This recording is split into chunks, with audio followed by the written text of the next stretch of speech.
13. Gable? Hey, it's been quite a morning.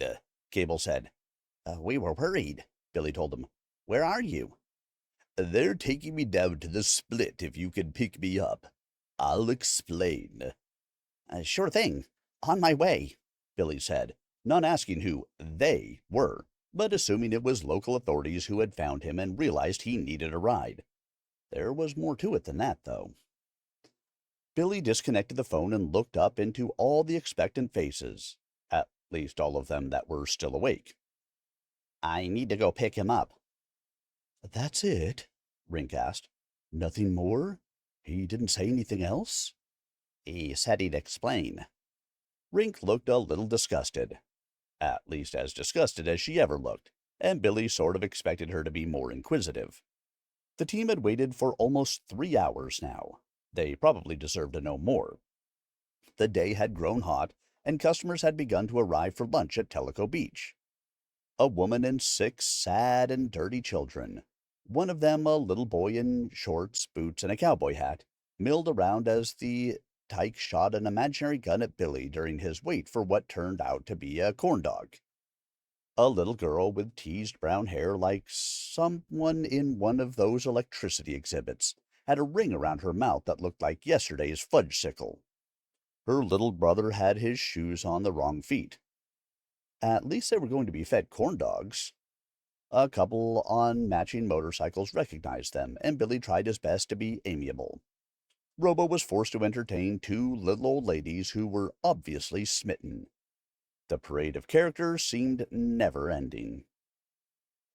Billy nixed the notion of their usual reunion, saying he needed to talk with Gable, and drove alone up the road once more as insects splattered the windshield and the sun stung his eyes. Certain he looked like death, his head spinning from the news, wondering what Gable would tell him, and alternately wanting to know and not wanting to know what had happened. The whole scene left a sour taste in his mouth. Upon Billy's arrival, Gable came to the van, opened the door, and climbed inside. "Let's get out of here," he said with a heavy sigh, as if he had hoisted himself from a churning sea into a life raft. Billy pulled away toward town before he spoke. So, what happened? I walked back to the falls and saw a girl lying beside her tent. She was dead. The comment caused Billy to turn his full attention on Gable, who sat peering stony-faced ahead. Dead? How could you tell? Blood. All over. It was obvious. Gable shook his head as if to clear the vision from his mind. He closed his eyes and leaned his head back before continuing. I had to call someone and couldn't get a signal. I walked down to the road and still couldn't. I finally saw some people and asked them to call the police, and they couldn't get a signal either. We finally saw a ranger and he radioed someone. It took forever for them to get a unit onto the scene, and I had to tell them. The Tennessee Bureau of Investigation was called, and detectives from Monroe County. Everyone and their brothers showed up. I made a statement, and they took my gear, all the equipment. All your footage? I guess they're covering their bases and eliminating you from the suspect list. I guess.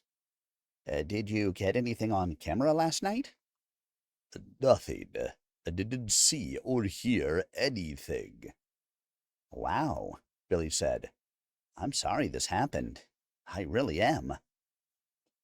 Just a bad situation, Gable said. I'm afraid we might miss our flight. We've got an extra day. We'll get some rest. I can't even think of where we'd film with the extra day. I think I'm through with it here. We did see something, but we don't have any idea what it was, really.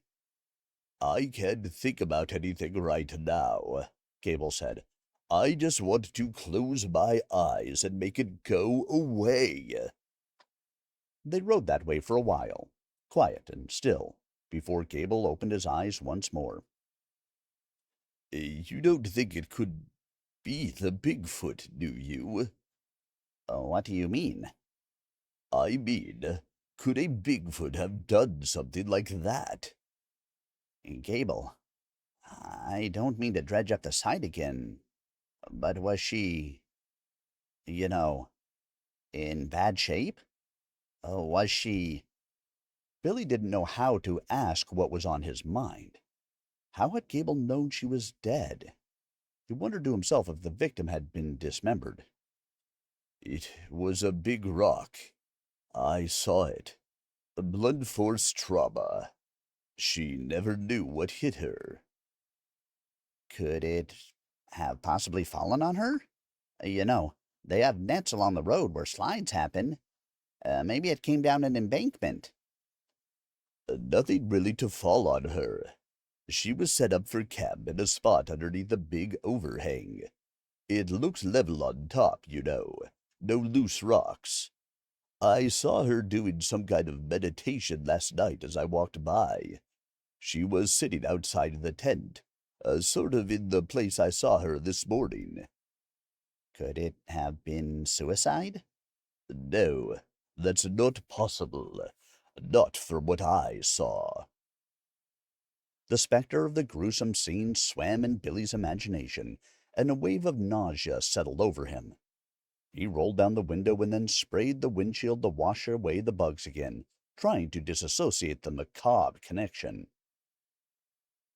Billy found a parking spot across the road from the Tellico Beach, which was now packed with people standing in two lines waiting to order food. Many of the ones that weren't waiting had managed to strike up conversations with the team. Only Harrison seemed to be enjoying himself, giving autographs and enjoying his celebrity. The team gathered Gable's belongings and his gear, loaded it into the van, and he reluctantly broke free to join them to journey back to Sweetwater. Gable had not moved from the front seat, where he sat with his eyes closed and his head leaned back. As if a psychic message had been sent, no one asked Gable any questions. The van was like a tomb. Gone were the puns and quips and levity. Gone was the optimism. Their questions were many, but those would have to wait for weariness to pass.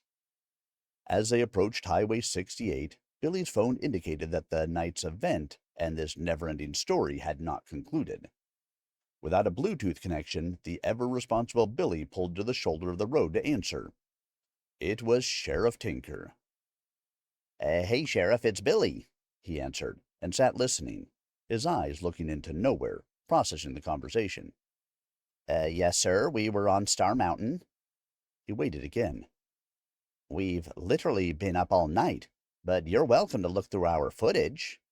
Waiting. Yes, we filmed virtually the entire time, starting from the trailhead.